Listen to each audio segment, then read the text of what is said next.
What's going on, y'all? Welcome back to the Struggle to Strength podcast, your source for real life application on how to turn your struggles into strengths in all things mind, muscle, and money. This is an interesting question. I was surprised by this answer. How many thoughts do you think the average adult has a day? Oh, fuck. I don't know. The average? Yeah, I have no idea. So apparently, well, actually, first wild guess. 100,000. That's actually pretty close. So apparently we have about 70,000 thoughts a day on average. And like 95% of the brain is subconscious by the time we're 35 years old. So he talks about all this stuff. Anyway, Dr. Eugene Choi, he basically he went to school for, I believe it was neurology, and understands a lot about how the brain works. And then he basically correlates that back to almost a therapeutic approach to identify like why we think certain ways, why we have certain thought patterns, and teaches us really easy ways to fix them. Like he puts things into the most simple to understand terms. So I was really interested the entire time on learning how I can like reframe some of my thought patterns and restructure some of my wiring to be more conducive towards like being a fucking adult, you know? Yeah. So this is really interesting. We talked about the two states of the brain, how to identify that, how to become aware of like which state you're in, what your emotions are, and then how to get through that and how to start rewiring. He went like pretty in depth. It was really interesting.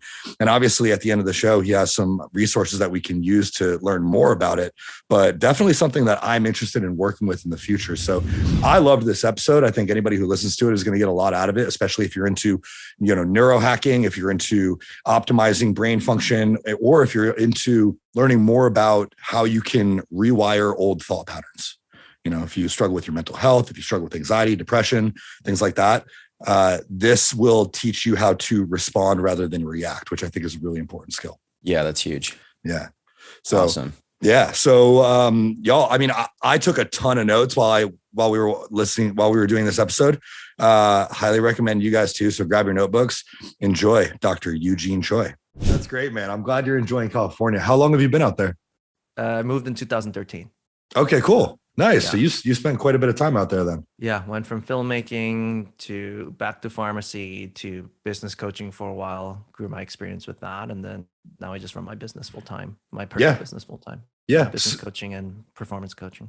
Okay. Yeah. I was going to say, speaking of that, yeah, you're very into obviously coaching high level individuals and performance based metrics and things like that, right? 7-figure business owners, sometimes political leaders. I coached the mayor last year out of nowhere, which that's cool. Yeah. So it's just like stuff like that. It's just like leaders, that are dealing with a lot of, they consider themselves high performers, but they're just stressed the hell out if they look at it, right? From an honest perspective. Yeah, I think most high performers are. I talked to my therapist about this. She works with mainly high performing individuals. She's like, yeah, you're all stressed out all the time. You all have ADHD. You all have anxiety. You're all stressed out all the time. But the stress is what's preventing them from performing even better. Exactly. You know what I'm saying? Yeah. Yeah. So I'm really interested to dive in. And Travis unfortunately can't make it today. He's down bad, like with some sickness. No worries. But I still wanted to talk to you. Obviously, Travis and I are both, what we would like to be high performers. We're both business owners. And so I'm excited to learn a little bit more about what you've got going on. So this is kind of a good segue. I guess we kind of started talking about this a little bit, but what is it that you do right now specifically with high performers and like the mayor who you worked with last year? Yeah. So I train them I'm leveraging my healthcare background to teach a little bit about the brain science and how the brain operates, and being able to show them how it's actually most of the time it's not operating at its peak performance because of things like stress, frustration, anger issues, right? Stuff like that. Where I just train them how to be able to turn that on at will so that they can get more clarity, more energy, more focus around their results. Mm-hmm. Yeah. Okay. Yeah. And I think everybody who's listening right now, I mean, even myself included, I'm thinking of times where I've definitely been reactive rather than responsive. Correct. And it's often due to stress and anxiety and not thinking clearly and logically, but thinking relatively emotionally. So exactly. Is that kind of what you run into? People are stressed, anxious, and they react rather than respond? Yeah. It's like, so when I was doing my filmmaking days, I realized I indirectly learned about marketing because I created multiple short films that generated millions of views online. Like the biggest one I worked on got 23 million views on YouTube. Wow. So it taught me a lot about marketing. How do you create a message that's shareable? And part of that is effective marketing is simple. It's easy to understand. So what I've been leveraging is I use that marketing skills to take something that's complex like brain science, right? Like, and I'm trying not to use too much jargon, and I'm trying to explain it in a simple way that's easy for people to implement. And I realized it's just a really easy thing, simple thing to understand. It's that, look, your brain, it really only operates in one of two states. Okay.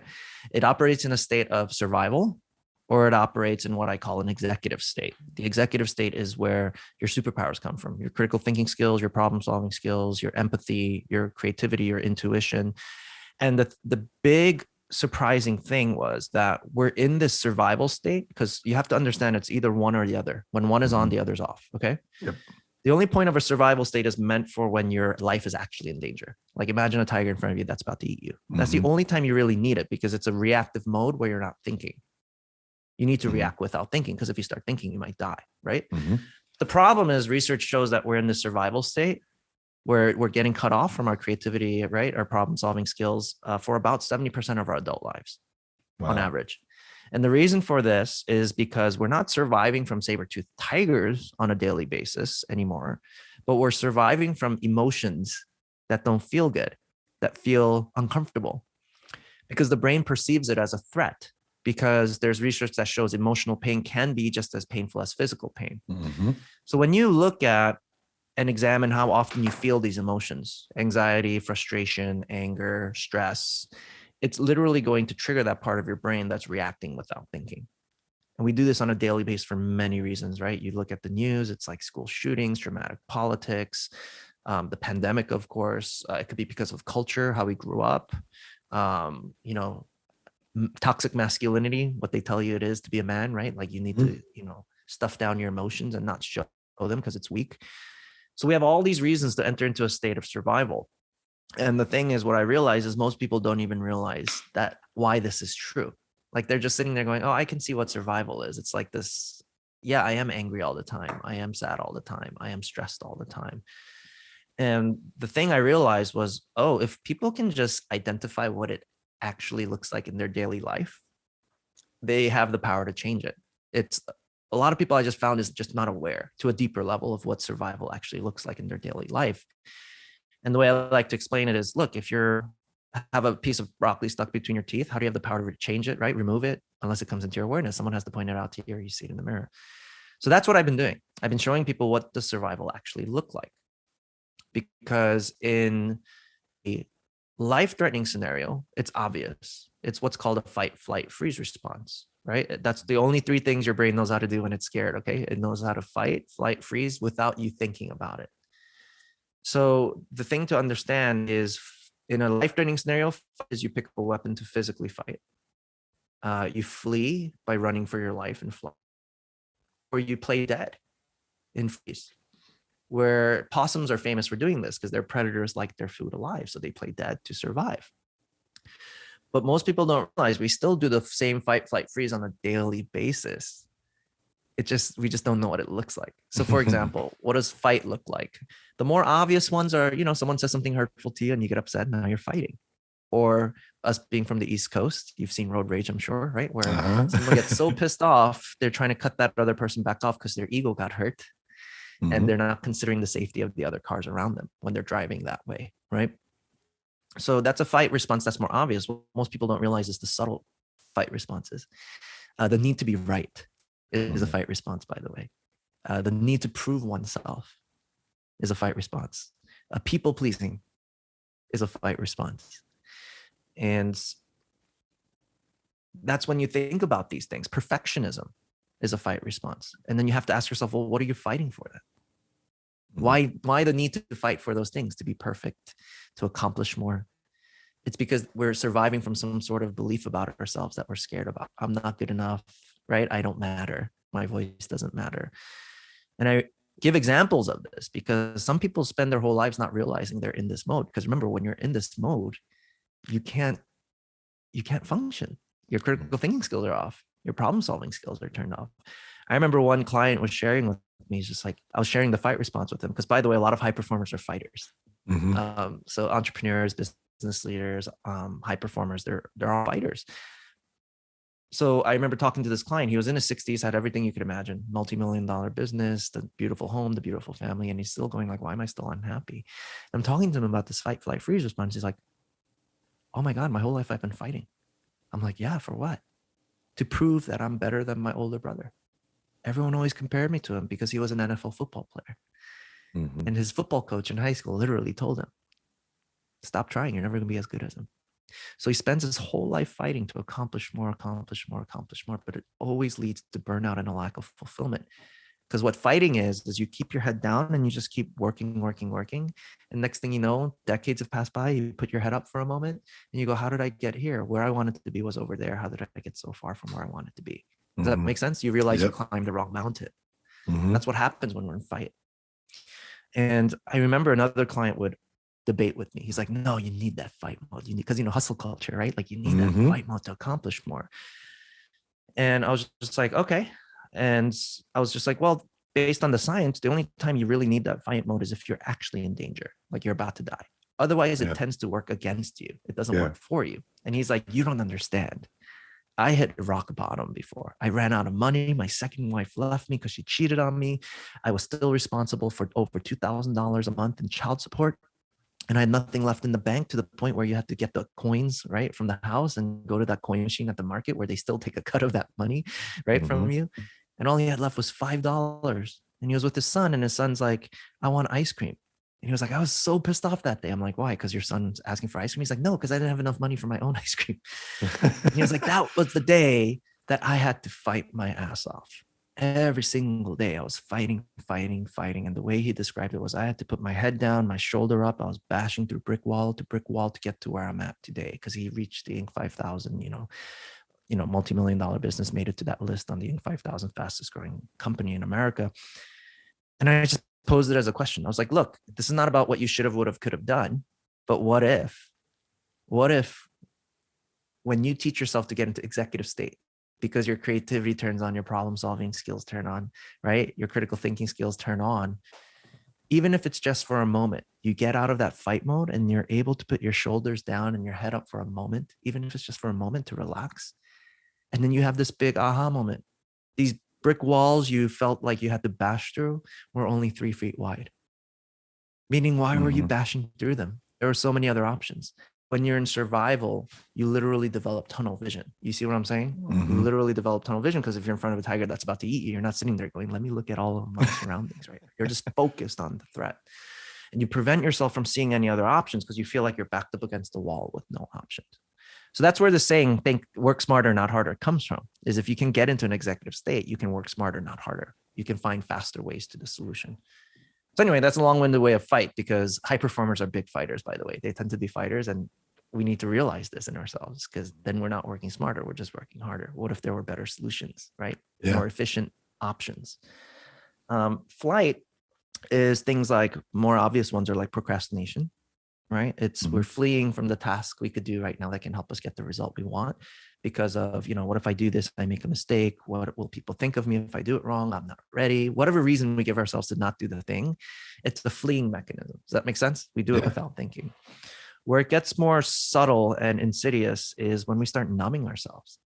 We distract ourselves on purpose. We flee to the things we want to distract ourselves with, whether it's binge watching Netflix, eating a tub of ice cream, social media. There's no judgment around any of this, which, by the way, judgment is a survival state action, because, it's the same reason why people gossip, right? I carry an insecurity about myself, so I feel the need to put someone else down to try to put me up, right? So that judgment, racism, any of the isms, it's a survival state response. So there's no judgment around it. This is just about awareness, because when you're in that numbing mode, everyone does it, right? Some people do social media, binge watch Netflix, and the more extreme version is when we get addictions, right? We get addicted to things like food, alcohol, sex, drugs, as a numbing mechanism, because we don't want to feel the feeling we don't want to feel. And then freeze is when it's inaction. It happens when you're overwhelmed, right? You just stop taking action. Another example is when you get caught in a lie. You know, your eyes widen and you literally freeze when you get caught in a lie. It's your brain going, if I pretend not to exist right now, maybe they'll stop it interrogating me. I'm playing dead, right? And your heartbeat actually slows down in the moment. So people need to be able to see that. Once you can see that, then you've given yourself the power to take the next steps and change it. Yeah, I think freeze. The awareness of all of that is really, I think it's important for people to learn how to do. And I think you're right. A lot of people don't realize that they are fighting for most of their lives. I mean, even in my line of work in health and fitness, essentially what you're explaining here is like sympathetic and parasympathetic nervous system activity. And, exactly. It's not just your brain, it's your entire body. When you're in that fight mode, you have excessive cortisol response, and that's going to impact your thyroid, your sex hormones, your blood glucose, your health in general. But especially what you're saying is it heavily impacts your ability to function adequately at a high level. So understanding, I think, first the awareness around what state you're in. And I mean, man, I've only recently gotten good at this because of therapy. I think learning tools to become aware of what state you're in, because like you said, most people don't know. Correct. Is the first step to changing it. So how can we become more aware of what state we're in? Like, what things can we notice in ourselves? Is it our breath, our heartbeat, ways that we're thinking? Like, how can we identify those things? Absolutely. So there's two buckets I teach people around this stuff when it comes to like activating your highest levels of performance. There's short-term work and there's long-term work, right? Mm-hmm. So the short-term work is when I notice I'm in survival, what can I do?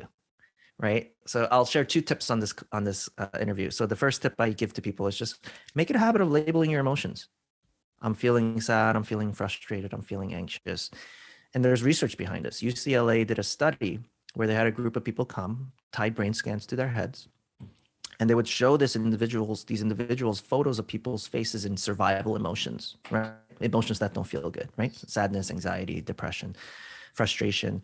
And as soon as they showed the photo, guess what happens? Sympathetic nervous system, their survival brain immediately kicks in, okay?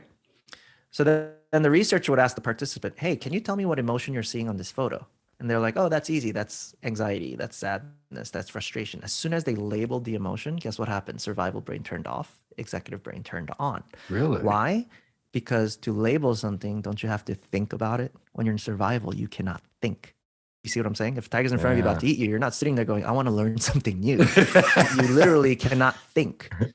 So when you label your emotions, you're literally calling on your executive state to turn on because it requires you to think about it. This is why in the coaching space, questions, they use a lot of powerful questions, because when you ask a question, you have to think about it, don't you? Mm-hmm. So you're helping the client's brain regulate when you're asking versus telling. Mm-hmm. So one of the distinctions I learned from a clinical psychologist friend of mine was there's a subtle yet important difference when you describe your feelings, the language you use. There's a difference between I am sad and I feel sad. Yeah. I am presumes that's your identity. I am sad. I am Josh. So then what state are you going to stay stuck in? Survival. Versus feel sad. Then you're acknowledging the fact that the feeling isn't permanent. They come and go. How do we know this? Well, because feelings come and go. Sometimes we feel sad. Sometimes we feel upset. So that's something you can do all day, every day. Just label your emotions, whether it's in your own head or out loud, right? Assuming that you're okay with that if you're in a public place, right? Mm-hmm. Just label your emotions on a more often. That's just a tool that anyone can use. Mm-hmm. The second tool I give is the breath. Like you said, you're just like your body, your brain can have a survival state and executive state. So there's your body. It's called your parasympathetic and your sympathetic nervous system. You have to think about what happens in your body when you're in survival. If a tiger's in front of you about to eat you, your heart is overworking. Your lungs are overworking to try to get as much oxygen into your body. Blood flow goes away from your digestive system and into your extremities because it's not a time to be eating when you're about to die, mm-hmm. which is, by the way, why people who are stressed out have digestion issues and energy issues, because their digestive system, even though you're eating, it's not absorbing that food to the fullest possibility when you're in survival because it thinks it's about to die. Your reproductive system shuts down. This is why a lot of busy, stressed out, working professional women couldn't get pregnant when they wanted to. But as soon as the clinician teaches them how to relax, boom, they get pregnant. There's a lot of research around this, because when your body's in a state of survival, it's not a time to be reproducing. And this is also why people have trouble sleeping, right? Because you have adrenaline pumping through your blood. Yep. High cortisol, low melatonin. High cortisol, high adrenaline. So even when you sleep all night long, you wake up, you still feel tired because your body still has adrenaline pumping through it, because your body can get conditioned to be in sympathetic. You see what I'm saying? Yep. Right? And cortisol, obviously, ask any physician what long-term exposure to steroids do, right? Like, which is cortisol. It's going to damage your immune system. You literally make yourself sick because your body's not meant to be in a state of survival for a prolonged period of time, right? So it's interesting, isn't it, that we can stay stuck in a state of survival just with our thinking alone. Like, imagine a deer that gets attacked by a tiger and it goes into fight flight. It's going to go into flight in this scenario because the deer can't win against the tiger. And imagine it outruns the tiger. If you watch what this deer does after the tiger's gone, just like a dog shakes off water, it literally shakes off the experience and it goes back to its day and it eats and drinks as if nothing's happened. Yep. It let go of an experience, even though it almost died. Yeah. The tiger could still be there too. But it's no longer in danger. Back to its day, right? Yeah. But if you look at a human in the exact same scenario, what are they doing? With their thinking alone, they're going, oh my God, I almost died. That was crazy. They're thinking about for hours, for months, for years. They're going to parties and going, remember that time 7 years ago, I got attacked by a tiger? Wasn't that crazy? So with our thought alone, we can keep ourselves in a state of survival, right? Because biologically, you can let go of survival in 90 seconds, just like the deer did. But it's because of our own thinking, our own pattern of thinking, that we stay stuck in modes of survival. And that sympathetic nervous system is constantly on. So which is why when you take slow, deep breaths, you're tickling the ends of these parasympathetic nerves that are at the bottom of your lungs, and you're helping your body calm down. Because if you're in front of a tiger that's about to eat you, you're not going to consciously take a deep breath, are you? Right? You're going to stay frozen. You're going to fight. You're going to flight. You're going to freeze. So what you're doing is you're signaling to your body, it's like, hey, I wouldn't be doing this right now if your life was in danger. So it's okay to calm down. And there's two types of breathing that I recommend. One is called box breathing. It's a 5-second inhale, hold it for 5 seconds, and then 5-second exhale. The other type of breathing that's fascinating is, I learned it from neuroscientist Andrew Huberman. He's a professor out in Stanford. Huberman Lab. And exactly. You take a deep breath and then take another deep breath after that, and then slow exhale. He literally showed live scans of people's bodies just relaxing. So when you teach your body to relax, because when you're in survival, your body's wasting a ton of energy. So this is why in the fitness space, there's a metric you can measure called heart rate variability, HRV. That can indicate which nervous system is more dominant. So it's why it got so popular, because in between workouts, you want to be able to develop the muscle, the skill to let your body relax. So you're in rest and digest mode, where you're recuperating, you're recharging, you're healing, versus staying in survival. Think about how much energy your body's wasting if it thinks it's about to die. And it's fascinating because I've learned about more and more about this. I met a new friend not too long ago. She used to be the mental performance coach for the New York Yankees. And she was telling me how they're implementing that in sports now. Like, that's why people have sports psychologists, and they implement technology to measure their metrics to teach them how to stay calm under pressure, so that your body stays in parasympathetic when you need it. So you can think critically, use your IQ. So anyway, those are the two types. It's label your emotions and breathing. Those are two short-term things that you can do anytime you want. There's no technology you need, no tools you need. So those are two quick things that work really well. That's science backed. Yeah. And I think that, a lot of this definitely comes with practice. For me personally, I know that it's taken time to be able to accurately identify emotions. I think a lot of us, we grow up, especially as men. You mentioned toxic masculinity earlier. We're told to just, bury our emotions and, man up and get over it. And so a lot of us don't actually have great awareness around our emotions, or what they are, or what's anger, what's frustration, what's fear. Exactly. And so something that I've learned, and this was through therapy, is like every one of these emotions has a place inside your body that it kind of lives. Yes. And as you learn how to identify which emotions you're experiencing, you can relate that to what you're feeling inside your body. And so I know where my anxiety lives inside my body. And when I feel that, I know, okay, that's definitely anxiety. I know where my anger lives. I know where my frustration lives. I know where my sadness lives. And so now I'm getting additional feedback to confirm, okay, that is the feeling. So when I'm thinking of it, like you mentioned, I'm identifying the feeling, I'm thinking, and now I can breathe and I can try to do what I need to do in order to overcome that feeling, to get myself back into that parasympathetic rest and digest state. And that's hard, man. That's a hard process for a lot of people 100%. To learn how to do. The reason it's hard, it's because by the time you hit 35 years old, 90 to 95% of your brain becomes subconscious. Mm-hmm. What does that mean? It's on autopilot.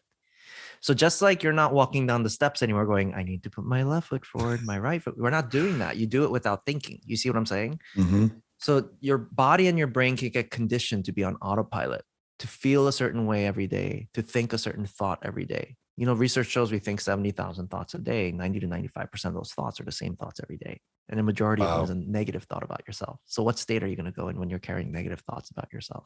Yeah. So we get to a point where we're on survival on autopilot. So a lot of high performers, they think it's normal to be stressed out all the time. Like this is their normal. And I don't know if you know this, your body can literally get addicted to an emotion, mm-hmm. right? So if you think about it, when you have a thought, your brain releases it. There's electrical activity happening in your brain. We've seen scans that prove this. And when you're having that electrical activity, it's releasing chemicals. They're called neurotransmitters, neuropeptides, right? They're making it, and it's releasing chemicals between your nerve cells. It makes its way down to the body. And that's when you feel a feeling because of these chemicals. That's why you can think about something happy, you feel happy. You can think about something scary, you feel scared, even though nothing's happening around you, just with your thought alone. Mm-hmm. So the thing to understand though, then if that's the case, your body can feel a feeling so many times, it actually gets chemically addicted to it, just like you can get chemically addicted to a drug like heroin. So if you're addicted to stress, the moment you're not feeling stressed, your body's going, it's having a craving. It's like, come on, I need stress. I need my fix. Come on, just complain one more time. It's like, come on, just blame someone else again for this situation, right? Come on, just do that. And then the moment you open that email, you're stressed out, or you're thinking about that boss you don't like, you're feeling stressed. And while you're feeling stressed, your body's going, oh my God, that feels so good. I got my fix. We become conditioned a certain way. That's why it becomes hard, because your body gets programmed that way. And that's the long-term work. Because you want to ask yourself, well, hold on, like just like you can program a computer, how did your brain and body get programmed this way? It's mm-hmm. because of your unique life experiences. You see what I'm saying? Mm-hmm. So the thing most people don't understand is we operate from autopilot. Just like we think thoughts, we believe certain beliefs and perspectives, especially perspectives about ourselves that were never true. I'm not good enough, like I suck, right? I'm not capable. Insert whatever limiting belief you might carry there. And the reason we get programmed on it is because as kids, we attach meanings to experiences, right? So when you're born, you have over 100 billion brain cells that you're born with, but only 20 billion synaptic connections between those brain cells, okay? So this is why when you're born, you don't know how to do much. You don't know how to talk. You don't know how to walk. But by the time you're 7, your brain has so rapidly developed neural connections between all those brain cells. There's now a quadrillion connections between those brain cells. That's 15 zeros, wow. Quadrillion, okay? So what happens is when you're a kid, you just like you record factual information in your brain. This is the color green. This is the color red. You also record meanings you give experiences. You might have gotten bit by a dog at 4 years old. So now you form a perspective, a belief that all dogs are dangerous. You might have watched parents struggle with their relationships. So you might form a perspective that relationships must be hard. Or you watch people struggle with money. So you form a belief that money must be hard to make. And then your brain is so powerful. The moment you decide on this perspective, it literally only looks for information that aligns with the perspective. Right? You ever have that experience? You wanted a car, the next day you're driving on the road, you see that car everywhere on the road, like the universe is speaking. It's not because those cars were never there. It's not because there's more cars. It's because based on what your perspective is, your brain just pays attention to it more in that moment. Mm-hmm. So when we decide on a perspective at some point in our life, whether it's because of something someone did, we interpreted something someone said, we form this perspective and your brain starts creating that reality for you. And you want to be able to question, is that reality even true? Then you can actually start rewiring and reprogramming those parts of your brain that's working against you, not for you, right? Mm-hmm. So that it starts to work for you. Yeah, that makes sense. That reminds me of, the thought, like the idea that thoughts become things, your mm-hmm. focus goes where your attention flows 100%. Kind of thing. Like there's actually a reason for that. 100%. And it's because of the perspective that you formed in the past that is now making you more aware of those things and focus more on those things. So you could do that, like you said, with a car. You could do it with negative thoughts, negative emotions. You could do it with positive thoughts, positive emotions. So how do we then, like, if when you said 35, I was like, dude, I've got like 2.5 years left. I'm running out of time. So how do we start to shift that? Because I know there's a lot of things that I've been working on changing about my thought processes, about, shattering limiting beliefs, about overcoming negative thought patterns and trying to maintain more positivity. How do we switch that? And how long does it take? Like, is there any scientific data to back that up? Oh yeah, 100%. So I bring people through a 3-phase process. The first phase is awareness. Like some of the stuff I talked about today, hopefully it brings some deeper level of awareness for people going, oh, I am a hard worker. I am a people pleaser. Maybe that is a state of survival because I carry a belief about myself that I'm not good enough. And to survive from that, I just people please, even though I don't want to do it. Right. So that's a fight response. So when you become more aware, then you can also become aware of your programming, that you do it on autopilot. You just do it. You people please without thinking about it. You overwork without thinking about it. You shut yourself off from people without thinking about it, to the point it became programming. So once you can become aware of that, step 2 is just training. You want to teach yourself how to rewire, because there's an actual process how to rewire. And that's what I bring people through, is how do you actually rewire part of your brain? We have to be able to go through a process. The moment you become aware, you start to become aware of information that helps you rewire, right? So the best way I like to explain how to this is, it starts with, I'm going to share a story to give an example, right? So I got to get briefly coached by this coach once. Her name's Rhonda Britton, and I have to give you context of her story, okay? At 14 years old, she was going out for Father's Day brunch with her family, and her parents were in the middle of splitting up. So dad drove up to the curb at the house while Rhonda and her mom were coming out to the yard to get in the car, while her sisters were still in the house getting ready. Dad gets out of the car, says he needs to get his jacket from the trunk, opens the trunk, doesn't get a jacket, pulls out a shotgun, walking towards mom, pissed off, upset, blaming her, and says, this is all your fault, and then proceeds to shoot her in front of Rhonda. And he points the gun at Rhonda, and mom was still alive. So she's like screaming not to do it. Dad didn't know mom was still alive, so he points the gun back at mom again, shoots her a second time, looks over at Rhonda, points the gun at himself, pulls the trigger. 14 years old, sole witness of a murder-suicide that happened to be her parents. And she went into major survival. How does she do this? Fight, flight, freeze. How does she fight? She worked hard to keep her grades up. She thought, maybe if I keep performing, this feeling of pain will go away.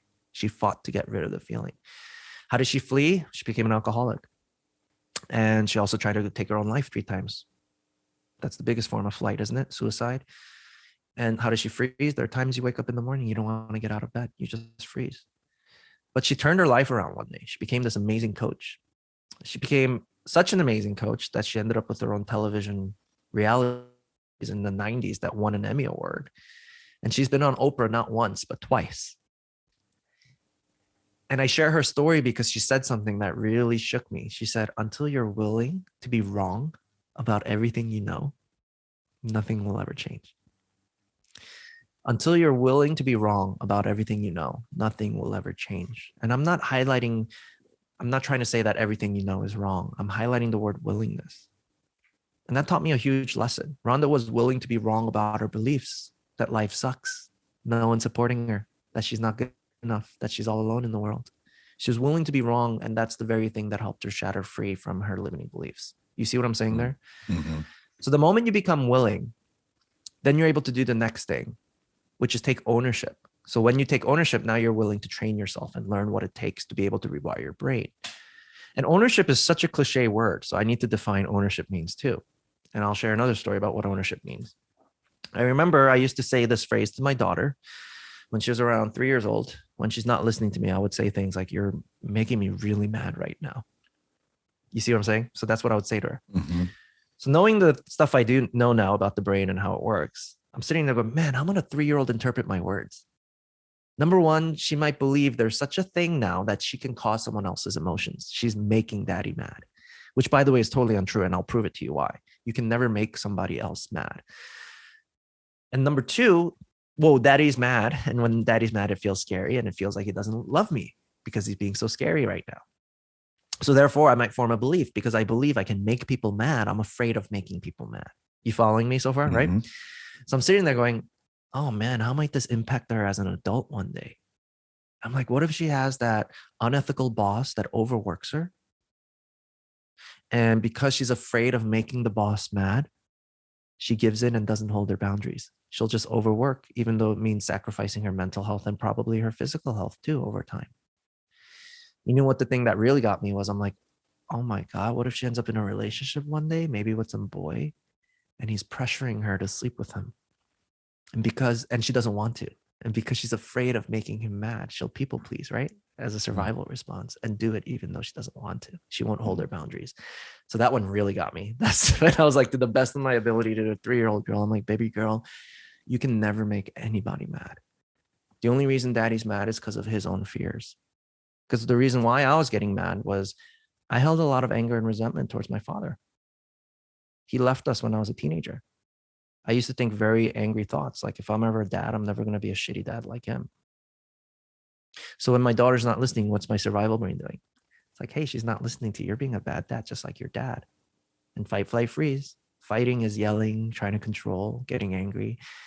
And when you're in survival, you're not empathetic, by the way. Your empathy is literally shut off. Yep. And the very thing I want to do with my daughter, which is be deeply connected with her, I'm disconnecting from her now when I'm doing that. So I'm trying to teach her boundaries, right? So I'm like, baby girl, if daddy or mommy's ever angry and yelling at you, you have every right to request that we stop yelling at you. You have every right, because that's daddy and mommy's fault for yelling and getting angry. And ownership is, I change the language from you're making me mad to I'm feeling mad. When you take ownership, you take full ownership of your thoughts, your feelings, because there is something inside of you that is interpreting the experience in your own way based on your perspective. And when it's a limiting belief, you're going to get triggered like hell. So the moment you're willing to take ownership, now we can talk, right? That's where like coaching can happen, right? Where I can explore how your brain is wired, right? You want to look at your programming and you want to be able to look at why it might not be true, right? Like the reason I gave that example with my daughter, when I get mad, it's not true that I'm a bad dad. It's a 3-year-old being a 3-year-old, right? Like 3-year-olds don't know how to sit there and be like, daddy, I'm having trouble emotionally regulating right now. Can we have a conversation about how to help me regulate? They're not doing that. They're just sitting there crying, right? Or being upset. So we need to be able to take ownership. And when you do that, now you can rewire. You can learn what it takes to rewire, whether it's through coaching, through support, right? Through education, through educating yourself. And then the third phase of the process is you implement, you execute what you've learned. Once you've trained yourself on what it takes to actually rewire that autopilot, then you execute it. And then now you're feeling better on a more moment-to-moment basis. You're working smarter, not harder. You're able to see these opportunities and solutions that were always there that you've never seen, because when you're in survival, your brain just develops tunnel vision, which literally filters out the other information, better options, better solutions, right? Better ways to think. Because you're in an executive state more, boom, the part of your brain you need the most turns on. But we're not in that for 70% of our adult life. So we want to be able to be in it more often. And that's when it's a game changer. You're accomplishing more than you ever thought you did, beyond your expectations. It's amazing. And I can imagine, I'm thinking about how your communication skills would improve. And even honestly, identifying that you're in a survival state and taking a moment during any sort of, interaction with another person to say, hey, I'm experiencing tunnel vision. I'm in a survival state. I need to go take 5 minutes to like re-regulate. Exactly. And then I can come back and we can actually have a conversation. Cause right now I'm not You're focused. Not yeah. Your story about, not being able to be empathetic with your daughter, was kind of spoke to me a little bit. So I think I find personally that, I'm aware of my state at this point. I've done enough work to be aware of my state. I know when I'm inside my window of tolerance, when I'm hypervigilant, when I'm hyper aroused, when I'm shut down, I'm hypo aroused, and I can identify what that is. The hard part is like getting out of it. It's like doing the thing to re-regulate. And I know I can't be empathetic. I can try to be, and even the tone that comes out of my mouth when I'm in that shutdown state, It's very Correct. it's very monotone. It's not Correct. empathetic at all. Absolutely. So how do we reconnect? Like, how do you move from that shut down survival state with a lack of empathy and then transition out of that and into a more executive role where you can actually showcase emotions and be empathetic and caring and loving? Yeah, that's a great question. So number one is just understanding without judgment that it's just programming. It's not because you're stupid. It's not because you're weak. Mm-hmm. We all have our programming. When it turns on, the programming wins. This is why we have that experience. No matter how much willpower we use, we can't change. It's because of the programming. So then if you teach yourself how to change the programming, the way you do that is you want to have such an experience where what you thought was true, you actually can see that it's not true and you can't unsee it anymore. It's kind of like that experience when you thought the bad guy was the bad guy in a movie and the plot twist it turned out to be the good guy. You can never look at that person the same again. You want to be able to have that same level of an emotional experience that when you look at these beliefs you carry, once you're able to identify it and you can see why it's causing autopilot behavior in a fight, flight, freeze response. When you have an experience for yourself, oh my God, I see this is totally untrue. When you have that experience, if I had a brain scan to your head, you would literally watch it start rewiring. Because there's a neural network in your brain for I'm not good enough. There's a neural network in your brain for I'm not smart enough. There's a neural network in your brain for all these limiting beliefs that we carry about ourselves on a daily basis. And when you're able to do that, boom, you're able to have transformation. And because it's no longer feeling real for you, then you break out of it. Because our brain is so easily fooled into what's real, man, right? Like to prove a point, have you ever been in a dream and you thought it was real when you're in it? Yeah. Who's to say that I'm not good enough, not capable enough is not real either? And are we willing to challenge that? Because then you can put yourself through an experience where you rewire. And it's no longer a problem at some point when you have that emotional experience for yourself. And you're bringing up emotions. So most people think it's a threat because it feels uncomfortable. The perspective I like to shift is, well, what if your emotions weren't a threat? What if they were always there to help you? Here's what I mean. Do you know your heart beats over 100,000 times per day through over 60,000 miles of blood vessels in your body? That's enough miles of blood vessels to go around the earth 2 times over. Okay. This is what your heart is doing every day. Your lungs are breathing 2 million liters of air every single day. And within seconds, it's transporting that oxygen to every cell in your body. And your body regenerates 25 million cells every second. It's like, oh, there's another 25 million that just got replaced. So the reason I bring this up is when you're not in a state of stress, your body will naturally move towards balance. You see what I'm saying? Like, think about this. You don't figure out how to make your heart beat. It's on autopilot. Your heart just beats on its own. You don't tell your heart every second to beat. It figures itself out, doesn't it? In biology, there's a phrase called homeostasis. If you just teach yourself how to get out of survival, your body will naturally move towards healing, recuperation, regeneration, right? It's conserving energy instead of wasting energy.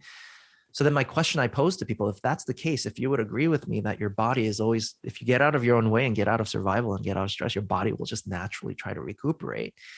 What if what your feelings are is it's your brain's way, your mind's way of trying to move back towards balance? It's trying to signal to you, hey, pay attention to this feeling. Because it's there to help you grow. It's there to help you expand. But what do we do when we feel the feeling? We survive from it. We're busy fighting to try to get rid of the feeling we don't want. We're busy fighting, right? Like in flee mode, numbing ourselves, distracting ourselves. We're busy in freeze mode with the wall up, closing our hearts off. When all along that feeling was there to help you. Because guess what? You know what that feeling is? It's a memory. The only reason you feel the feeling is because it's a memory from your past that you attach the false meaning to an experience in your life. And just with your thought alone, to the point it got programmed, it keeps thinking that thought, I'm not good enough. Because mom and dad did this, I'm not good enough. When in reality, mom and dad probably just did that because they were in survival too, and they didn't know how to do any better, right? Or this person, because hurt people. That's what it is at the end of the day. And you understand this fact that your emotions is there to help you because it's a memory. Think about it. The higher the emotional intensity of a moment in your life, the better you remember it, don't you? First rejection, first heartbreak, right? First opportunity, when there's high emotional intensity, you remember more details. You remember what you might have worn, where you were, versus the more mundane and routine, you don't remember it as well. And it's for survival purposes. It's going, hey, remember this moment? You got your heart broken. We need to protect ourselves from heartbreak. So the next time we're about to ask out a girl, right? Don't do it, right? You might get your heart broken again because remember, you proved to yourself that you're not good enough. Do you see what I'm saying there? So it's a question of, are you willing to trust the feelings? Because what if it's actually there to help you? Because it's trying to signal to you. It's your mind going, hey, we need to get back into balance here. This feeling that you've been carrying and not letting go of the false meaning that you gave that experience in your life is holding you back and keeping you stuck and keeping you in survival. Your body's wasting a lot of energy. Your brain's not able to see the opportunities, the solutions, the magic that's happening around you. And it's a question of, are you willing to trust it? Because then you develop a better relationship with your feelings now, right? If you look at it from that perspective. Yeah. They can, it's almost like they're there to guide you. I remember I was speaking with a therapist once. We were talking about my anxiety and she was like, well, maybe it's not always that bad. She's like, does it ever help you? I was like, yeah, of course. Yeah. Sometimes it does help me. She's like, well, then maybe you should just pay more attention to, what the feelings are trying to tell you and what your anxiety is trying to tell you. So what you're saying is you can use your feelings as guiding lights. And then rather than trying to survive from them and either fighting, or freezing, then you can learn from them. Correct. Right? You can see the thing that was not true to begin with. Yeah. You might realize one day, why am I so anxious? Oh man, mom and dad always picked on me, always like nitpicked on everything I was doing. It made me so anxious because it felt like something was wrong with me. And at some point you might realize that's total bullshit. The reason they're nitpicking is probably because they're in survival. They're anxious about being perceived as a bad dad or bad mom, and they have their own worries. They might believe they're not good enough, which is why they take it out on me as a kid. But as a kid, you don't know that. You just perceive it as, oh, there must be something wrong with me. Yeah. But that's what the feeling is. It's like this 7-year-old version of you going, hey, I'm stuck in time here. I'm living this moment on repeat. That's what a memory is, right? It's like a living hell, isn't it? And it's going, help me, help me, help me, help me. But your current self looks at that version and goes, I don't want to have anything to do with you. You're the loser that I was trying to get rid of. And that's why we keep fight, flight, freezing, to get rid of the emotion. Yeah. But if it's all you can't get rid of you. Yeah. Right? Which is why you stay in anxiety, you stay in frustration, you stay in anger. That's what ownership is. Are you willing to own all of this? Because there's a part of you asking you for help. Are you willing to not react to these feelings and just help yourself, get yourself what you need, get yourself the support, invest in support, or right? You see what I'm saying? Find the information you need for yourself. Yeah. There was a time, and this is something that I've done in therapy in the past is, identifying what feeling I'm experiencing and then like, okay, but who is that? Like what part of you is that? How old are you? And like really getting back down and finding that moment and then just being like, I'm not that fucking person anymore. Like I can be who I needed in that time. And that's going to help me get over it. Yeah.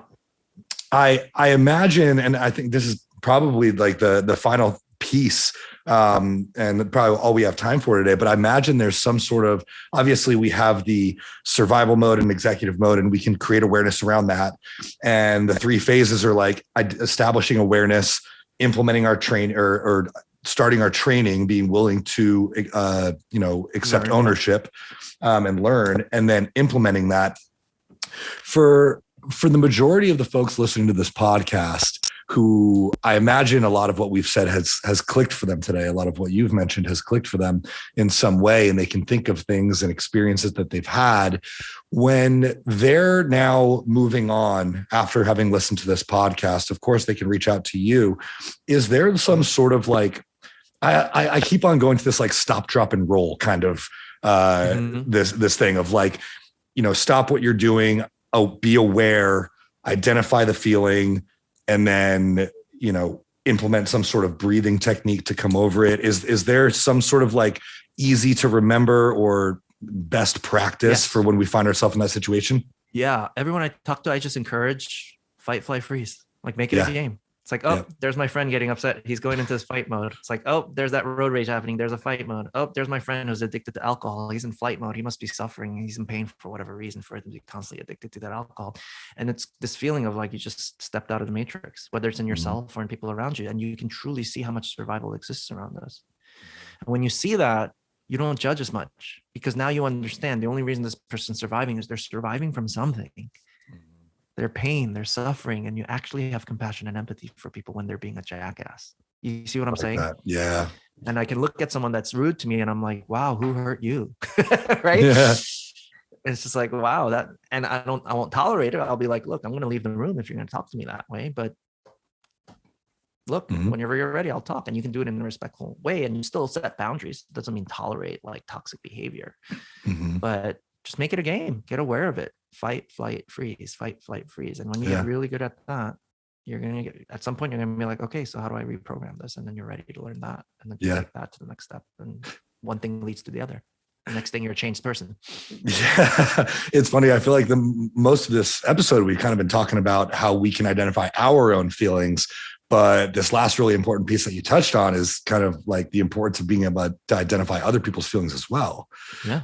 Right. Like it's all around us. Yeah. You can only influence what you can understand. Correct.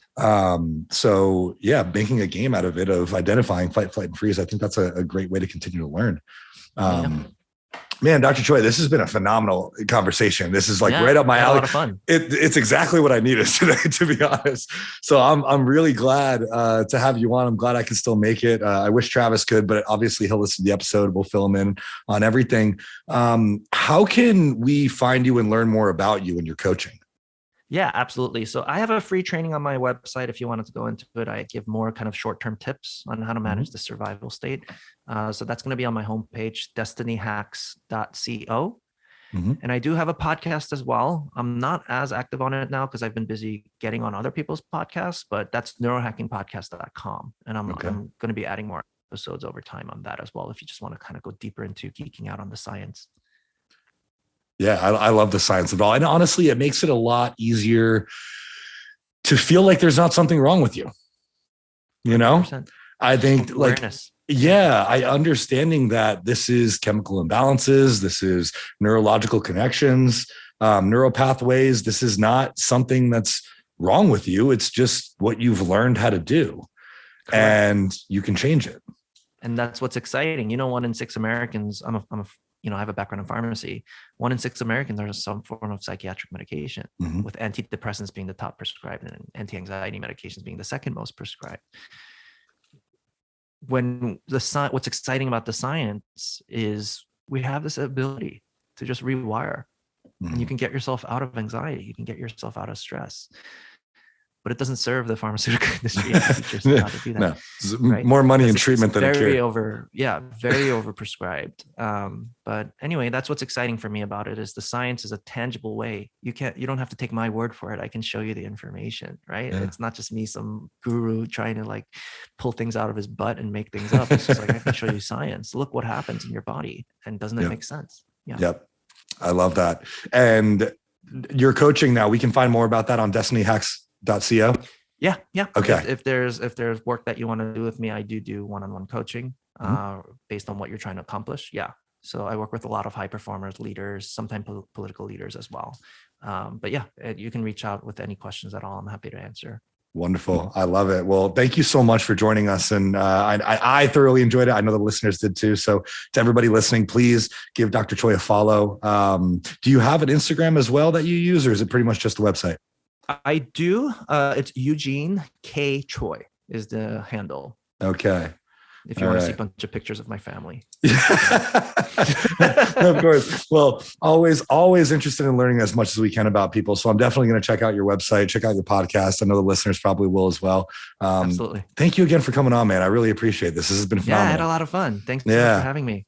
All right. Well, thank you. Thank you to the listeners as well for tuning into another episode of the Struggle to Strength podcast. We will see y'all next week.